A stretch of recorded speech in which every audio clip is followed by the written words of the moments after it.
More than 20 years after the end of apartheid, Cape Town is still a radically divided city. These are just some of the areas where remarkable transformation is lacking, and that is, of course, we're talking about land, the economy, employment. We'll tell you about other issues as well. But let's first ask the parties what their thoughts are, and more specifically, who do you represent, as in whose voice do you represent here in the Western Cape? Thank you very much.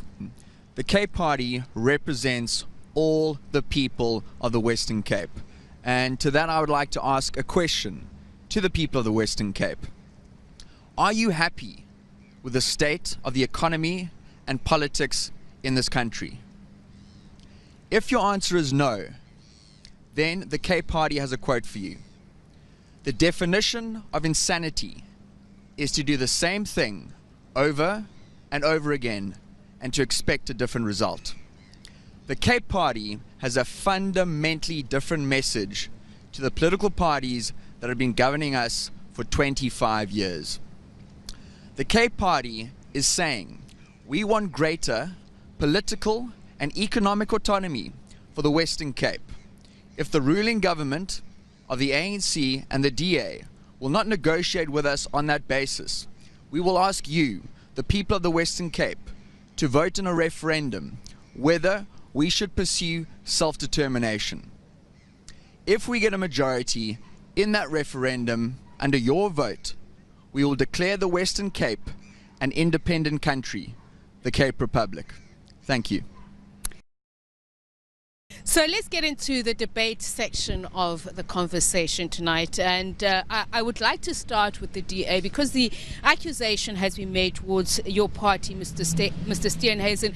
Does the DA have a problem with the smaller parties? And I'm going to give you a minute to respond. Your time starts No, now. of course we don't have a problem with smaller parties. So we live in a multi-party democracy. It's something which our constitution entrenches. The Cape Party has accused you of sending out SMSs telling the people of the Western Cape to not vote for the smaller parties because it'll be a waste of time to vote for the smaller parties. What is your response to that? Well, this is politics, and you can't be a sailor that curses the sea. We're in an election campaign. We're out there fighting for votes. Parties adopt their own strategies. They've got their own ways of communicating with voters and getting their message out there. I think our message there is very clear. We want to go out there and get everything that we can in terms of getting a majority. And it's not true what Mr. Miller says that we have absolute control. Okay. So let's come to the Cape Party. So Mr. Steenhuizen here saying it's just a simple matter of who's up to the task, that there's no politicking or bad tactics as you've accused them of. What's your response to that then? Is he lying? Is the DA lying? Well, look, I've got tremendous respect for John Steenhuizen, but unfortunately he works for a political party that uses underhanded means to try and discredit the credits of parties like the Cape Party. Now, it's an outright lie that you need to vote DA to keep the ANC or the EFF out. We've got a fantastic electoral system which works on proportional representation. Now, the DA has been in power. We've had 25 years of the same political parties as I mentioned earlier. The DA has been in autocratic power for the last decade. No one has been able to hold them to account. They say they want to hold the ANC to account on a national level. Well, we want to hold the DA to account on a provincial level. The best thing that voters can do is drive the DA under 50%. That does not mean the ANC will get in. What that means is if we can get the DA to 40, 45%, let's assume the Cape Party gets 5, 10%, we will then be able to negotiate with the DA and say, listen, we have these problems. If you do not take the needs of the people of the Western Cape seriously, if you do not put forward referendums on these specific issues, then we will not give you the mandate to rule. Let me hear from the Cape Party. You're saying, suggesting that you want a referendum for pretty much for the Western Cape to secede. Are these part of the reasons? And what would you base it on? Are you saying that people shouldn't pay for services? No, but let's talk about these services. Absolutely. The water, I have to agree with the panel on the DA's incompetence when it came to this water issue.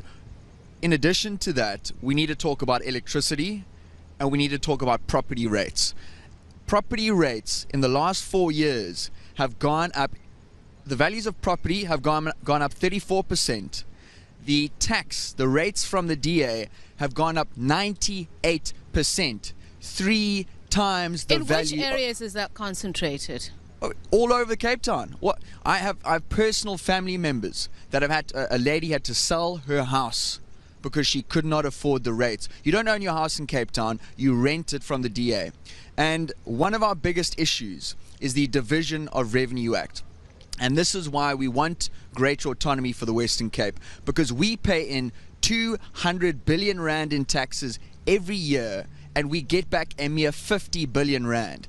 And one of the reasons we believe the DA has to tax us to death is because we're losing so much money. Why does the DA allow the Division of Revenue Act to rob the Western Cape of 4 times our revenue? If the Cape Party was in government, we would put an end to this and be 4 times wealthier tomorrow. All right, you've got the mic, Mr. Look, Miller. I agree with Mr. Steenhuizen there, but the problem is what the DA is doing is they're comparing rotten apples with rotten pears. Yes, we do not want an ANC government here in the Western Cape, but we certainly cannot continue with the type of DA government we've had for the last decade. This has to change, and the issues that are being raised are absolutely correct, and the DA has not done it. All right. If they fight the Division of Revenue Act and get 4 times more money back, then we can start to fix these problems. Mr. Miller, you say you're a party that represents all South Africans. How would you deal with this particular issue? I spoke about research that shows that even though there has been development to certain areas, it hasn't exactly translated or filtered down to the people that need it the most. Your response to that? Well, you know, what's so frustrating is this type of conversation we're having, and we've been having it for 25 years. In fact, no, it was good in the beginning. We spoke about a rainbow nation where everyone is equal in this country. Now it's all about black, black, black. And then sometimes you're the right shade of black. Other times you're the wrong shade of black. Here in the Cape, the majority population, the colored population, we've done a lot of work in Mitchell's Plain, places like Delft, Lavender Hill. Hulle sê ons was tweede klas burgers, nou is ons derde klas burgers.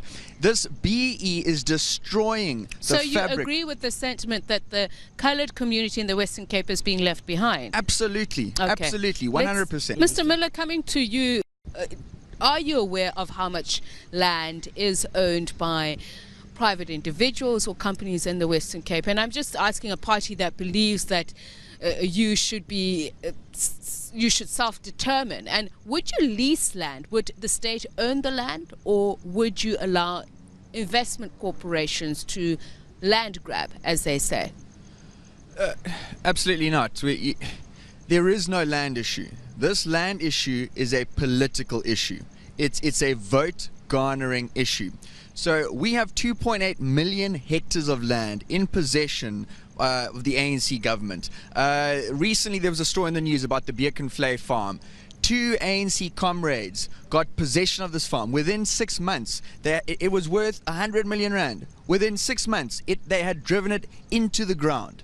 There is no land issue here. Land itself has no value. What you do with the land gives it value. So at the Cape Party, we are 100% opposed to expropriation without compensation. So who owns the land? Does that not matter?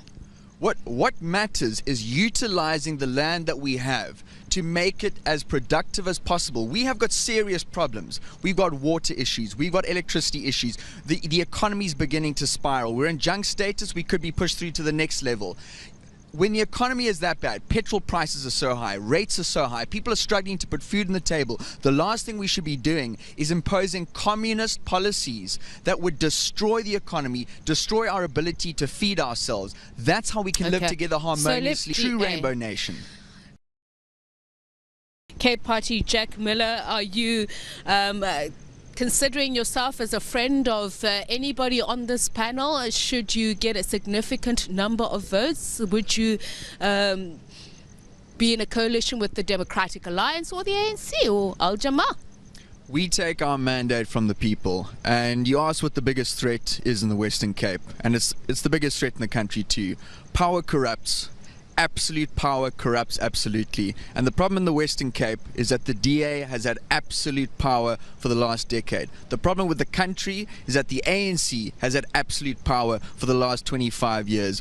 What we want to do is hold the DA here in the Western Cape to account. We've always said we're open to negotiation, but the principles of that negotiation will be based upon putting the interests of the people of the Cape first.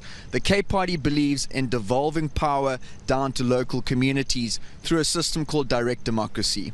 And what would that entail? Would the people directly choose their leaders, their councillors, etc., their premier? 100%, absolutely. You know, one of the problems is, like in Durbanville, Patricia de Lille forced a cell phone tower to be put up in a community that did not want it. That community came to us. We had to fight the DA in court to win this issue. The DA should not have the authority to put cell phone towers up in our communities. What we want is grassroots democracy. Let wards decide what is in their best interest. Let communities decide what is in their best interest. If it's a majority Muslim ward, let that ward follow the laws that Muslim community. If it's a majority Christian ward, so on and so forth. Let the people govern from the ground up.